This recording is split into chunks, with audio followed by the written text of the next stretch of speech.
É. Tá.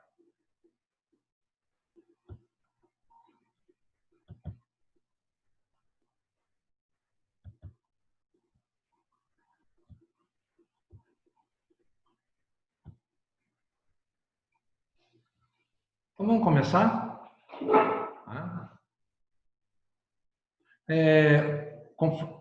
Só lembrando, é 8 horas mesmo, né, a nossa aula?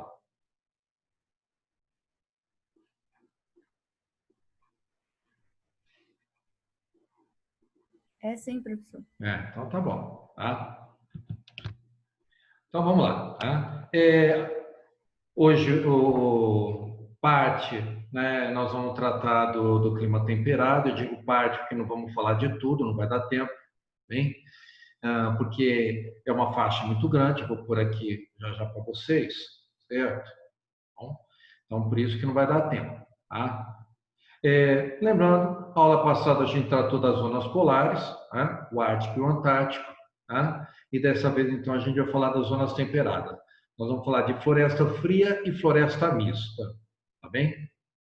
Olha só, tá? Quando nós pegamos da aula passada, na questão de zonas polares, repara que a faixazinha azul lá em cima e embaixo, elas são relativamente estreitas se a gente comparar com as faixas laranjas que estão identificando as zonas temperadas, tá bom? Então, o espaço territorial das zonas que nós consideramos temperadas é muito grande. Da onde que passa a ser zona temperada? Acima dos trópicos. Eu digo acima, por causa da latitude. Ou seja, quando passa a latitude de 23 graus, que é onde estão os trópicos, trópico de Câncer e trópico de Capricórnio, chamamos isso, bem, de zona temperada. E vai até, então, o círculo polar de cada extremidade. Bem? O que caracteriza? Vamos lá, né? Então percebam que as faixas, né, de cada hemisfério são muito largas, bom? Ou seja, tem uma grande área de superfície. Tá? Outra coisa, né? Repara que na faixa setentrional, a de cima, tá? Ela passa por grandes áreas continentais, ou seja, olha lá, pega boa parte da América do Norte, Europa, Ásia, tá? Ela tem muita terra, continente. Já a faixa do temperado meridional, que está ao sul, ele pega muita água. Repara, pega o finzinho da América do Sul, tá? O cucuruto lá embaixo assim, da África, né? E também a parte extrema da Austrália, ou seja, o temperado sul tem muito mais água, né, do que terra. O temperado norte tem muito mais terra do que água, ao contrário. Bem?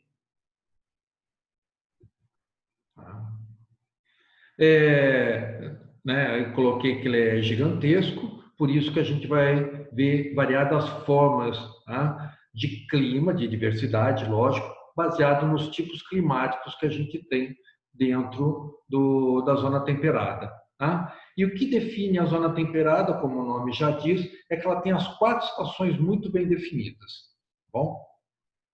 Olha aí, né, a faixa, certo, de zona temperada. Tá? Repara como no hemisfério norte ele é muito maior, hein, do que no hemisfério sul.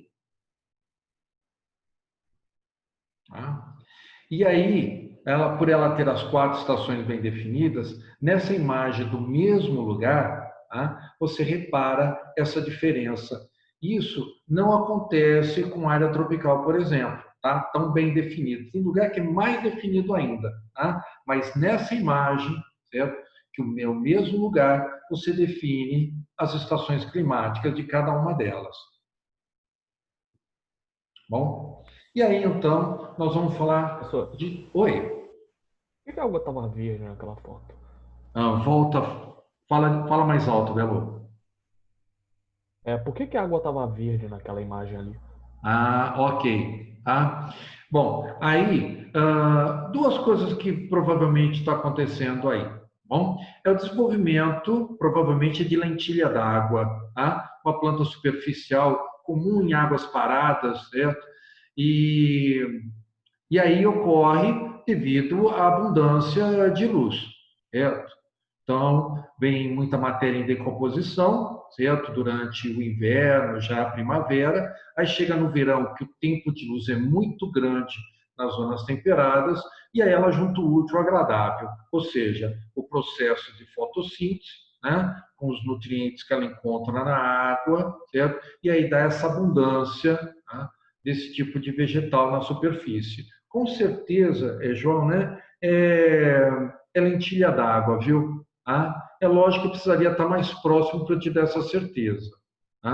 Mas isso não é raro de acontecer até na nossa região, principalmente água parada e água fria, parada e fria.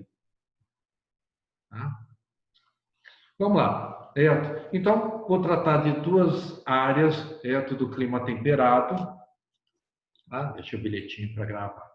De duas áreas de clima temperado, agora, então, em especial, chamada floresta fria, que é a mesma coisa de chamar floresta de taiga ou boreal, que nada mais é do que conífera. Você olha a imagem, bom, você vê que são pinheiros, vamos generalizar, né? E a forma de cone, por isso que é conífera. Isso vocês já estudaram, em botânica, né? Olha só, a floresta de taiga, de conífera, floresta boreal, ela é a maior floresta do mundo. Muitas vezes a gente fala da Amazônia, que não é uma floresta pequena de modo algum, certo? Mas a Amazônia é a maior floresta tropical do mundo. Em termos de área, a taiga ela é a maior floresta. Ela dá a volta em todo o hemisfério setentrional. Tem partes com o oceano, tem muitas ilhas, tudo, mas toda essa faixa de continente lá em cima, bem abaixo do Círculo Polar Ártico, é coberta por floresta de conífera. Então, ela é a maior floresta do mundo. Outro detalhe, certo, é que ela é uma floresta homogênea. Bom, ela tem poucas espécies vegetais, né? E aí que você vê, eu vou mostrar para vocês algumas imagens, bom, são praticamente as mesmas espécies cobrindo áreas gigantescas. Bom, por isso que a gente chama ela de floresta homogênea, né? E que mais, né? A maior iluminação e a amplitude térmica permite o domínio de vegetação de coníferas, ou seja, olha só, amplitude térmica é a diferença da temperatura mais alta e mais baixa. O pinheiro é muito resistente a isso, as coníferas de uma maneira geral, tá bem? E também ela é resistente a esse tempo maior da exposição à luz. Bom, então, ou seja, eu deixei separado para vocês observarem uma parte de um vídeo bem curto, bom, de floresta de conífera. Você vai ver que ela consegue alterar a quantidade de oxigênio durante o verão, hein, justamente por esse trabalho que ela tem, e ela realmente faz muito bem. Na evolução, lembra que os coníferas são primitivas, e ela faz muito bem esse trabalho de fotossíntese. Então, aí as áreas, né, de taiga ou floresta de conífera, repara que é abundante. Então, só de você pegar essa área verde e comparar aí com a nossa região norte, tudo bem que ultrapassa outros países, você vai ver que ela realmente é bem maior do que a nossa Amazônia. Olha aí, né? Você tem uma imagem de floresta de taiga.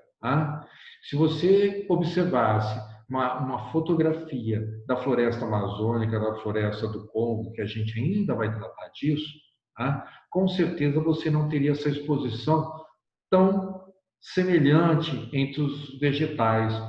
Você, né, de longe, já identifica que são poucas espécies de variedades, né? Então, isso mostra o quanto ela é homogênea. Então, apesar de um território imenso que ela ocupa, não é só a floresta de taiga, mas também existe a floresta de mista, que a gente vai tratar mais adiante. Porém, vale lembrar que tanto a taiga quanto a mista, pior a mista, elas estão em área onde a ocupação humana é muito antiga. E, lógico, são florestas que sofrem uma pressão humana, antrópica, né, muito grande. E aí houve já muitas variações dentro dessas florestas, inclusive o seu recuo, principalmente na floresta mista, que eu vou tratar logo mais. Tá? Então, o que eu tenho de especial na floresta de coníferas, que é homogênea, né? Primeiro, falei para vocês, é a resistência desse vegetal, ele é extremamente antigo, tá? E esses vegetais estão separados em grupos, tá? Um deles, tá? Nós, vamos dizer assim, generalizamos todos eles como coníferas, né? Como pinheiros, tá? Mas um é o abeto, tá bem? Que você olha assim, é um pinheiro, tá? Então, tem a pinha, tá? Tem as folhas em forma de agulha, lembra, né? Aciculifoliadas, né? Extremamente resistente ao frio e, lógico, não são decíduas, como eu vou mostrar mais adiante. Decíduas são aquelas que caem por causa do frio, tá bom? Você tem os laríceos também. Olha, né? A gente generaliza como pinheiro, tá? Reparem na forma conífera deles, tá? Uns mais, outros menos, mas todas são coníferas, tá? E no meio de um grande grupo, sempre grande grupo de coníferas, não é raro a gente encontrar então o ébano, tá? Que aí já é uma folha larga, certo? Lógico, não é larga, imensa, tá? Mais ou menos da palma da mão, ou menor, certo? E aí sim, essa é caducifólia, essa cai, tá bom? Mas a grande maioria das florestas de taiga são de coníferas. O solo das áreas de conífera, nós chamamos ele de pôr de sol. Eu já coloquei para vocês quando nós trabalhamos lá em solo. Tá?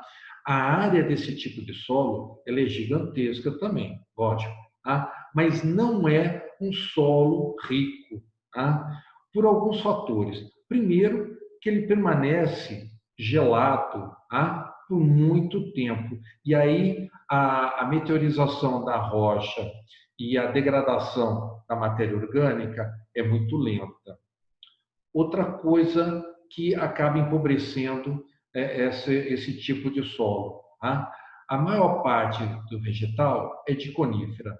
Lembra, os coníferos evoluíram numa região de, vamos dizer assim, uma condição difícil, tá? Para uma espécie. Tá? E nessa evolução, eles adquiriram certas situações para se proteger. Uma delas é a capa cerosa, que tem tanto a folha quanto o lenho, justamente para não congelar de maneira que a planta morresse. Então, essa proteção do pinheiro faz com que essa substância, ao cair, né, no chão com as suas folhas e galho, tenha uma decomposição mais complicada. Você já deve ter visto várias vezes fogo intenso em floresta de pinheiro. A chama é tão grande que muitas vezes ultrapassa o dossel da floresta. Isso é por causa dessa matéria orgânica extremamente intensa, sabe? É um manto que está sobre o solo de matéria orgânica. A decomposição é extremamente lenta, ou seja, então acumula muita matéria orgânica. E esse material oleoso, ceroso, ele deixa o solo ácido. Bom? Então, isso é uma característica do solo, do pôr do sol. Repare, né? Então, essa faixa negra, que é o horizonte A, de um solo extremamente antigo, ela é pequena, tá bom? Então, reparem que isso ocorre devido a uma certa demora na decomposição para ser misturada com a matéria orgânica, tá bom? Então, ele é estreito, e tudo isso principalmente ocorre por causa do longo tempo de solo congelado. E aí você já vê um horizonte B, olha você vê vários fragmentos da rocha que ainda estão se decompondo, e está muito próximo da superfície. Tá bem? Então, a camada superior dele é muito estreita, e é ácida. Tá bem? um bom exemplo para você ver da situação climática dessa região, lógico, muito bem demonstrado pelo climograma. Tá? Então, reparem que a média da temperatura, lembra que no climograma é média, você atinge quase que 20 graus no início do ano, por exemplo, tá? Lógico, pode chegar a 30, 40, mas a média é 20, ou seja, demonstra que as temperaturas são baixas, tá? Em boa época do ano. O verão, que no caso do hemisfério norte é no meio do ano, tá? Você tem médias, tá? De temperatura que também não chega a 20. Então, repare, a amplitude térmica da média é entre menos 20 e mais 20, ou seja, um vegetal resiste em média de menos 20 a mais 20, ou seja, 40 graus. Sabendo que vão ter dias muito mais frio e muito mais quente, podendo chegar a 40 graus negativo e 40 graus positivo, imagine que vegetal especializado não é esse. Tá? Então, isso é uma coisa interessante de você ver no climograma da região. E outra coisa interessante, tá? É reparar que chove muito, tá? Durante todo o ano. Tá bem? Então, o índice de umidade é bem intenso. E lógico, né? A gente tem uma diversidade animal interessante. Vamos lembrar que os mamíferos são lanudos, tá? Ou seja, apresentam uma pelagem intensa, tá? Por causa dos rigores climáticos. Muitos deles acabam substituindo a sua pelagem para uma pelagem de inverno mais intensa, alguns da cor branca, tá? Então isso é uma característica, certo? Boa parte das aves são migratórias, caem fora. Há algumas exceções, como é o caso da coruja. A coruja permanece durante o inverno, tá? Certo? Então, mais alguns exemplos, tá? De fauna, certo? Todos esses são incógnitas, né? Continuam permanecendo no local, ou hibernando, ou simplesmente passando uma certa privação. Tá? Mas todos esses da imagem que você está vendo mudam, tá? De pelagem para o inverno. Alguns adquirem a cor branca, outros não. Tá? É. Aí mais algumas coisas. Aí como o nome dos animais está em espanhol, eu coloquei para vocês em português, né? O urso pardo, a doninha, o gato selvagem, né? À direita de tudo lá, a raposa, né? Lobo, alce, o visão, né? E a Marta. Então, muda pouco. Professor, Ah, esses animais chegam a sentir frio ou não? sim, sim, sente, sente. Acontece, sim, sim. E você vai ver imagens em documentário, você vê o animal tremer, tá? Você vê, tem documentários que mostram que, às vezes, eles chamam de ventos polares, né? Ou seja, lógico, vem dos polos, uma quantidade, né, de temperatura baixa e vento, né, muito, muito baixo. Então, há vezes que os animais chegam a morrer, certo? Então, não estão preparados com a sua energia, com uma camada de gordura. Tá? Outra coisa que anda acontecendo em função do aquecimento global, que a gente fala aquecimento da ideia que só esquenta, tá? Ou seja, aquece, mas também esfria muito. Também. Então, o que tem acontecido nos últimos anos é a chegada de frentes frias antes do momento. Tá? Então, os animais ou não estão preparados ou não migraram para certas áreas que eles consideram mais seguras. E aí morrem devido ao frio. Mas os animais sentem frio sim. Tá? E a questão da pelagem, deles adquirirem a pelagem, tá? Eles, né, conseguem se proteger e muito bem. Mas não é. É a mesma coisa quando a gente coloca um agasalho legal num dia, numa noite, principalmente, de temperatura baixa. Tá? Se não estiver ventando, você vai lembrar que o agasalho é muito suficiente para você. Tá? Agora, quando está ventando, lembra que o vento te rouba o calor. E ele te rouba o calor da onde? Né? Do rosto, e da mão, principalmente, que são as áreas, né, que não estão protegidas. Certo? O animal também tem isso. Tá? Você já deve ter reparado. Tá bem? Mas tem documentário específico sobre essa situação. Ok? Tá bom, obrigada. Alexandre, Fala. tudo bom? Tudo?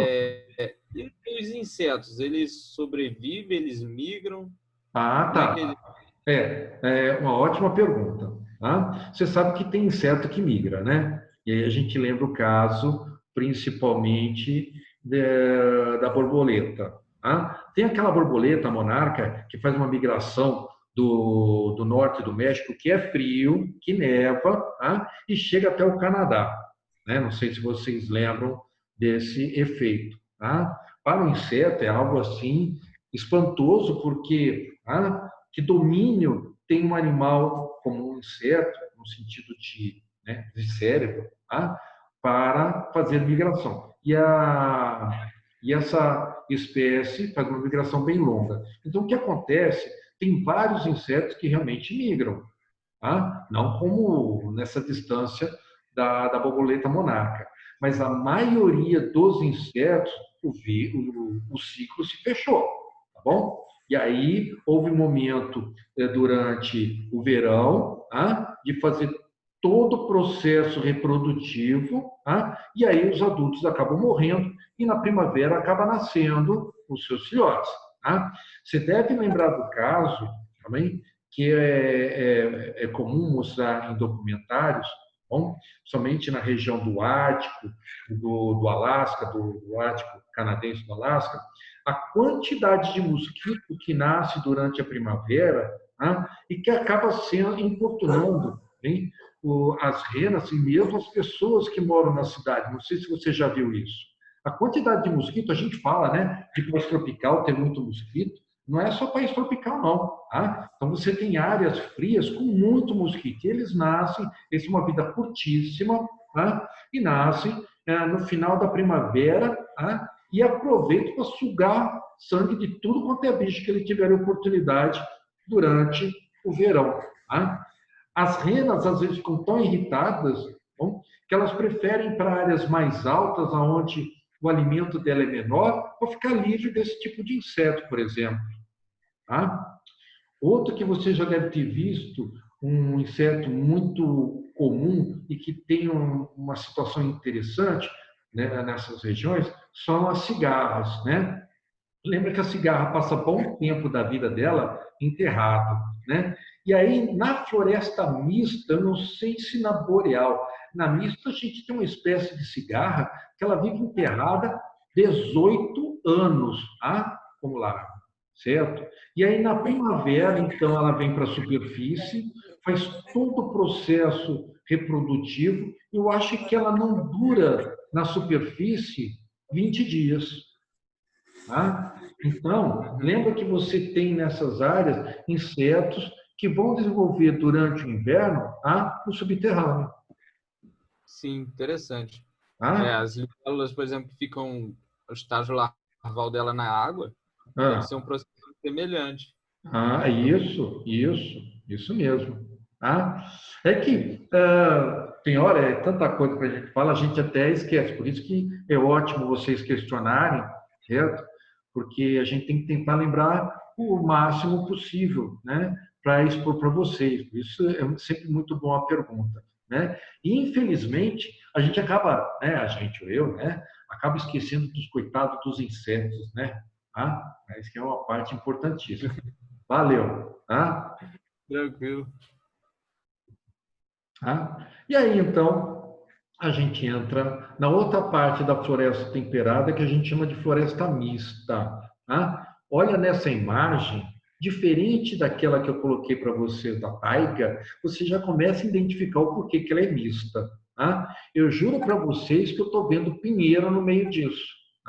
Só que a quantidade dessas coníferas já não é tão grande quanto na floresta de taiga. Por isso que a gente chama ela de floresta mista. E outra, ela é caducifólia também. Lembra que caduca é a árvore que tem um período do ano que a folha cai. Tá? Eu digo para vocês que no Brasil nós temos 2 áreas de floresta caducifólia e por motivos diferentes. Tá? Se der no decorrer desse semestre ainda, eu vou trabalhar para vocês, mas já vou adiantar a questão do Brasil. Tá? As 2 florestas caducifólias no Brasil são, tá? A floresta da caatinga, certo? Tá? E ela é caducifólia por causa da estiagem, tá bom? E a gente tem a caducifólia na floresta dos pinhais nossos, porque a nossa floresta de pinhal, apesar do nome pinheiro, ela é mista também, hein? Tá? E a gente tem, inclusive, certo? A árvore do mate, que é o que a gente extrai para fazer o chá. Tá? A árvore do mate, que está na floresta dos pinhais, é de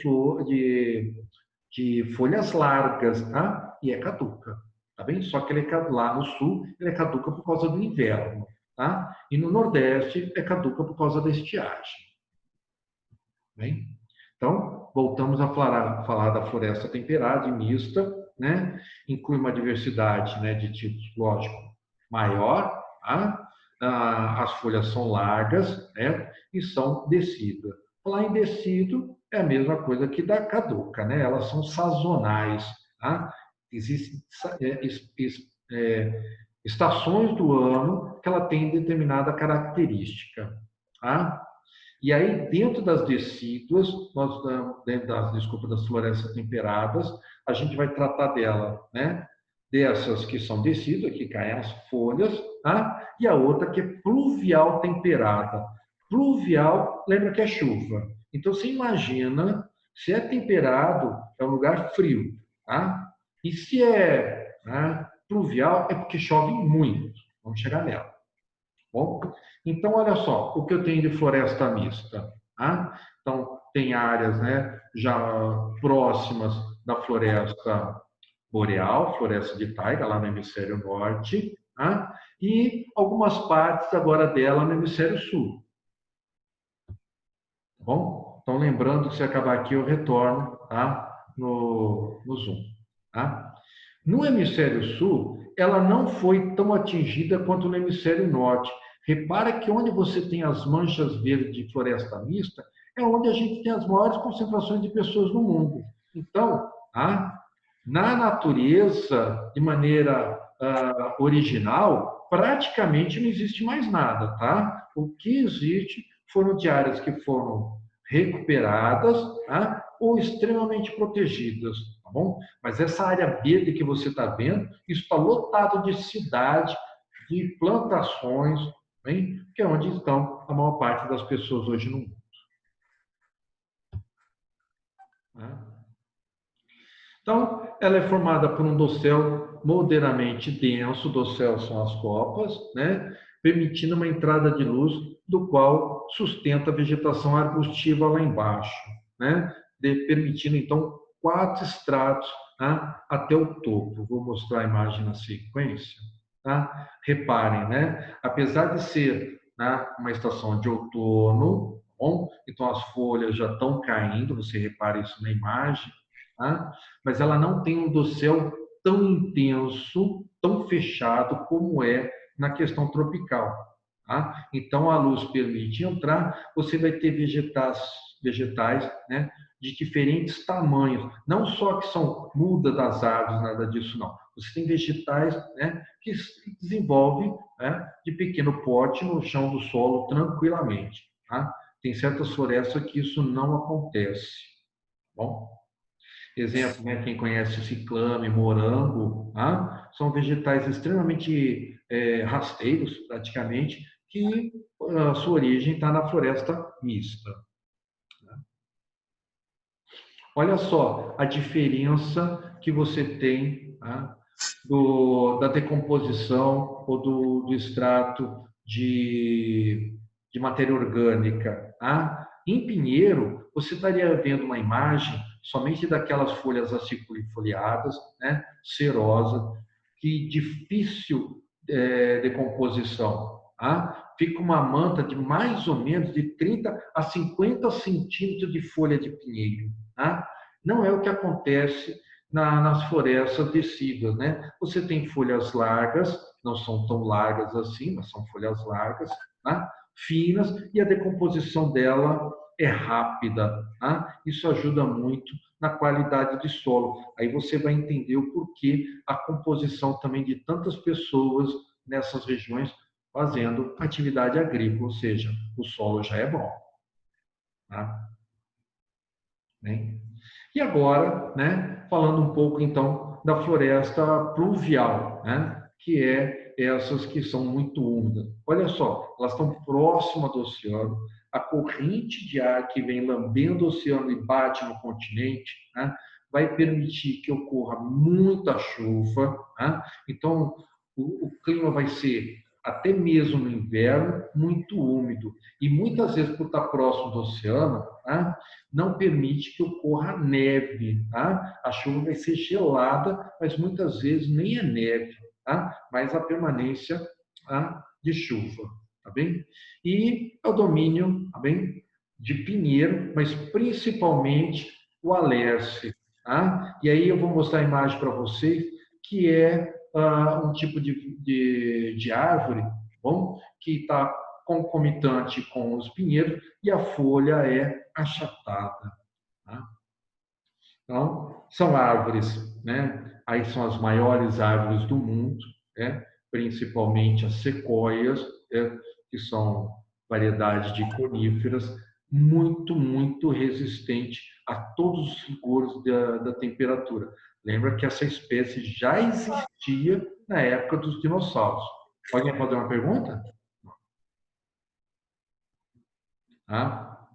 Então, né, só para completar uma curiosidade, também, hoje a árvore mais alta do mundo é uma sequoia de floresta temperada úmida. Tá? O nome dessa sequoia é General Sherman, né? Tem 115 metros de altura, tá? Equivalente a um... Oi? Não. Equivalente a um prédio de 40 andares, tá? Tá lá no estado da Califórnia. A base dela tem 12 metros, né, de diâmetro. E a casca da árvore, né, 60 metros de espessura. Tá? O que tem a sequoia de interessante, né, como muitos pinheiros, é resistência ao fogo. Tá? Então, a partir do momento ela provoca, com a sua cera, um combustível maravilhoso, tá? Que poderia ser prejudicial a ela mesma. Então, ela evoluiu para ser resistente a uma temperatura altíssima em incêndio. E, ao mesmo tempo, tá? Para quebrar a dormência das sementes, o fogo é necessário. Então, olha só a relação, tá, dessa evolução. Alexandre, Fala. eu não sei se você já viu os cauris, eu acho que é da Nova Zelândia, ou da Ah, Mata. Também são desse período, Jurássico, Triássico, bem antigo. sim, sim. Sim, extremamente primitivos. Tá? Deve ter ocorrido algum isolamento geográfico para ele não ter. Bom, né? Lembra que esses continentes não estavam na posição que estão, certo? Então, vamos lembrar que as gimnosferas evoluíram antes, surgiram antes. Tá? E nessa migração, lógico, você imagina a variedade de alterações climáticas que ocorreram com elas, tá? E que elas foram capazes de resistir mudança de precipitação, alteração de temperatura, tá? Então, essa mudança foi muito lenta, né? Essa mudança desses continentes foi muito lenta, mas foi o suficiente para esse tipo de vegetal aprender, né? Enfim, e com a sua evolução ser resistente, né, a essas alterações. Por isso que eu te digo, né? Os dinossauros, quando eles surgiram, esses vegetais já existiam. Tá? Eu não digo esta árvore, tá? Mas sim a espécie. Bom, então ela já existia. Tá? E aí, então, né, ela tomou remédio, tá, para passar por, né, centenas de anos, porque realmente. Tá? Bom, este é o alerce. Tá? O dia que vocês tiverem a oportunidade de ir ao sul do Chile ou ao sul da Argentina, vocês vão ver que ela é extremamente comum. Tá? E vão ver que tem umas que são gigantescas, tá? Mas elas são, você vai encontrar muitas pequenas e com a marcação de idade, que é algo fenomenal. Você vai encontrar árvores de um tamanho assim de 1 metro, 2 metros, que tem mais de 100 anos, então um crescimento extremamente lento. Tá? Então, são resistentes há muito tempo, mas um crescimento muito, muito lento. Deixa eu ver o Pessoal, como é que o pessoal calcula a idade das árvores? tá? Não é para todos os vegetais, todas as árvores, não. Tá? Mas eles fazem estudo, certo? Primeiro da questão dos anéis, tá? Fazendo um corte como um saca-rolha, né? Eles vão tirar um canudo, vamos dizer, de madeira, tá? E aí eles fazem uma medição. Tem como você identificar o verão, o inverno no crescimento de algumas árvores. Tá? No inverno, o crescimento é praticamente estagnado, durante essas árvores de clima temperado não crescem nada. E no verão existe uma diferença. Tá? Então, tem como marcar isso. E tem como marcar também, tá?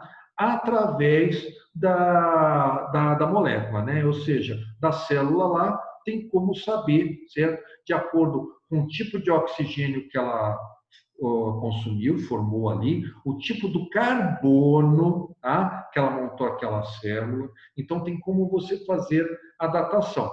E lembra que, feita a datação de uma determinada célula, tá? A partir do momento que eu encontro ela em outro vegetal, eu já sei qual é o momento que ela absorveu aquele carbono, aquele oxigênio, tá? E aí eu estimo, né, o ano que ela tem. Tá?